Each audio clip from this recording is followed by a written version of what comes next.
மூக்கு பழனி பாரதி, மாநில தலைவர், தமிழ்நாடு அரசு டாஸ்மாக் பணியாளர் சங்கம். நம்முடைய சங்கத்தின் சார்பாக பல்வேறு கோரிக்கைகள், அதாவது பணி நிரந்தரம் உள்ளிட்ட கோரிக்கைகளை வலியுறுத்தி நம்முடைய மாண்புமிகு அமைச்சர் அவர்களை சந்தித்தோம்.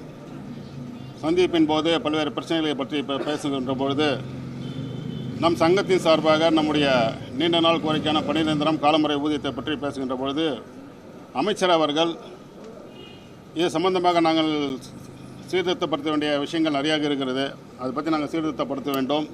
அந்த வகையில் சங்கத்தின் ஒத்துழைப்பை கேட்டார். நாங்களும் ஒத்துழைப்பை வழங்குவதாக சொல்லியிருக்கிறோம். ஆனால் அமைச்சர் அவர்கள் இந்த எம்ஆர்பி, அதாவது பாட்டிலுக்கு அதிகமாக எம்ஆர்பி விலையை விட ₹1 2 ரூபா கூட கூடுதலாக விற்கக்கூடாது என்ற ஒரு கண்டிஷனை சொல்லுவதை நாங்கள் எங்களுடைய சங்கம் முழுமனதாக வரவேற்கிறது. அதுக்கு ஏற்ற வகையில் அவருடைய கோரிக்கையை ஏற்று நிர்வாகத்திற்கு ஒத்துழைக்கின்ற வகையில் நம்முடைய தமிழ்நாடு அரசு டாஸ்மாக் பணியாளர் சங்கத்தை சார்ந்த நிர்வாகிகள் அனைவரும் எம்ஆர்பி விலையை விட அதிகமாக விற்பதில்லை என்ற ஒரு முடிவை எடுத்திருக்கிறோம். இந்த முடிவின் அடிப்படையில் பேச்சுவார்த்தை நடந்தது. மீண்டும் இந்த எம்ஆர்பி விலையை விற்கின்ற போது கடையில் சந்திக்கக்கூடிய பிரச்சனைகள், செலவினங்களை எல்லாம் பற்றி நாங்கள் விரிவாக எடுத்துரைத்தோம். அதாவது இறக்கு கூலி இருக்கிறது, காலி பாட்டல் சம்பந்தமாக ஸ்டிக்கர் ஓட்டுறதுக்கு வெளியாட்களை வைத்து வேலை செய்கிறோம். இந்த கோரிக்கைகள் எல்லாம் இருக்குது. இந்த செலவினங்கள் எல்லாம் நாங்கள் எப்படி சமாளிப்பது என்று கேட்கின்ற போது அதற்கு அந்த நிர்வாக சீர்திருத்தங்களை கொண்டு வருவதாக மாண்புமிகு அமைச்சர் அவர்கள் கூறியிருக்கிறார். அதுக்கு தகுந்தாற்போன்ற டிரான்ஸ்போர்ட்டை கூப்பிட்டு பேசியிருக்கிறோம். அதை நடத்துகின்ற விற்பனையாளரிடமும் இந்த பாட்டில் இருக்கும்போது இருக்கின்ற பிரச்சனைகளை பற்றிலாம் நாங்கள் பேசி இதுக்கு சால்வ் பண்ணுறதுக்கான நிர்வாக சீர்கேடுகளை நிவர்த்தி செய்வதற்கான நடைமுறைகளை எடுத்துக் கொண்டிருக்கிறோம் என்பதை வலியுறுத்தி அமைச்சர்கள் சொல்லியிருக்கிறார். அந்த வகையிலே வருகின்ற சட்டமன்ற கூட்டத்தொடரில் காலி பாட்டில் சம்பந்தமாக இருக்கிற முக்கிய பிரச்சனையை சரி செய்வதாகவும் நிவர்த்தி செய்வதாகவும் கூறுகிறார். அதன் அடிப்படையில் இந்த பேச்சுவார்த்தை சுமூகமாக நடந்தது. மினிஸ்டர் அவர்கள் கூறியதைப் போல இந்த எம்ஆர்பியை விட ₹1 கூட நம்ம சங்கத்தை சார்ந்தவர்கள், தமிழ்நாடு அரசு டாஸ்மாக் பணியாளர் சங்கத்தை சார்ந்தவர்கள் வாங்குவதில்லை என்ற ஒரு முக்கியமான ஒரு முடிவை நம்முடைய சங்கம் எடுத்திருக்கிறது. மாநில நிர்வாகிகள், மாவட்ட நிர்வாகிகள் அனைவரும் நடந்த செயற்குழுவில் முடிவெடுத்தபடி இதை அறிவிக்கிறோம். நன்றி, வணக்கம்.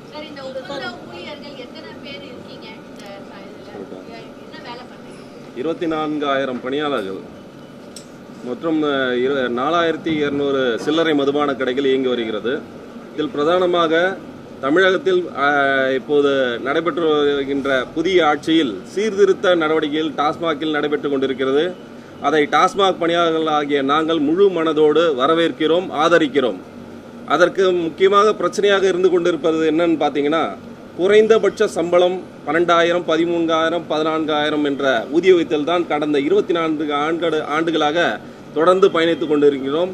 இப்பொழுது தற்போது அமைந்துள்ள ஆட்சியில் 3,500 முதல் 4,500 வரை ஊதிய உயர்வு 25% உயர்த்தப்பட்டுள்ளது மற்றும் இஎஸ்ஐ சலுகைகள் அளிக்கப்பட்டுள்ளது.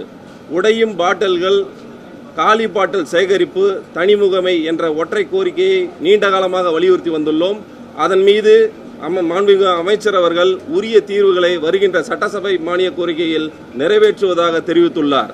எங்களது தமிழ்நாடு அரசு டாஸ்மாக் பணியாளர் சங்கத்தின் சார்பில் தமிழ்நாடு அரசாங்கத்திற்கு சில வகையில் மதுபானங்கள் விற்கின்ற கூடுதல் விற்பனை இருக்கக்கூடாது என்ற ஒரு கொள்கை அடிப்படையில் எங்களது சங்கத்தின் சார்பில் ஒரு கொள்கை முடிவை எடுத்துள்ளோம். மதுபானங்களை கூடுதல் விலையில் விற்பதில்லை என்ற ஒரு கொள்கை முடிவினை எடுத்துள்ளோம். மாண்புமிகு அமைச்சர் அவர்களிடம் இதை தெரிவித்துள்ளோம். அவர்களும் மிக்க வரவேற்புரை தெரிவித்துள்ளார்.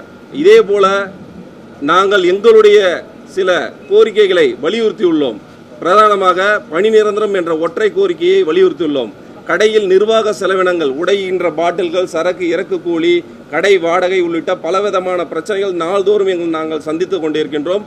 அந்த நாள்தோறும் சந்திக்கக்கூடிய பிரச்சனைகளை நிர்வாக செலவினங்களுக்கு ஒரு இடைக்கால நிவாரணமாக அளித்தால் மட்டுமே இதற்கான போதிய எங்களுடைய முழு ஒத்துழைப்பை வழங்க முடியும் என்பதையும் தெரிவித்திருக்கின்றோம்.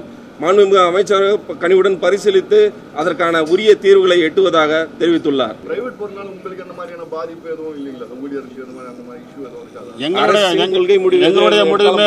எங்களுடைய முடிவுமே கூட எங்களுக்கு மாற்று பண்ணி கொடுங்க. நீங்கள் டாஸ்மாக் மூடுறதுலேருந்து உங்களோட கொள்கை முடிவு மூடினாலும் எங்களுக்கு பிரச்சனை கிடையாது. நாங்களே அதை வரவேற்கிறோம். ஆனால் எங்களுக்கு அதை பணி செய்யக்கூடிய எங்களுக்கு மாற்றுத்துறையில் பணி வழங்க வேண்டும் என்று கேட்டுக்கொள்கிறோம். மாற்றுத்துறை பூரண மதுவிலக்கை அமல்படுத்தினாலும் எங்களுடைய சங்கத்தின் சார்பாக முழு ஆதரவை அளிக்கிறோம். ஆனால் எங்களுக்கு 24 ஆண்டு காலம் பணிபுரிந்து 50 வயதை எல்லாரும் எட்டிவிட்டோம். எங்களுக்கு ஒரு மாற்று அரசு துறையில் ஒரு மாற்று பணியை வழங்க வேண்டும் தான் எங்களுடைய கோரிக்கையாக இருக்குது.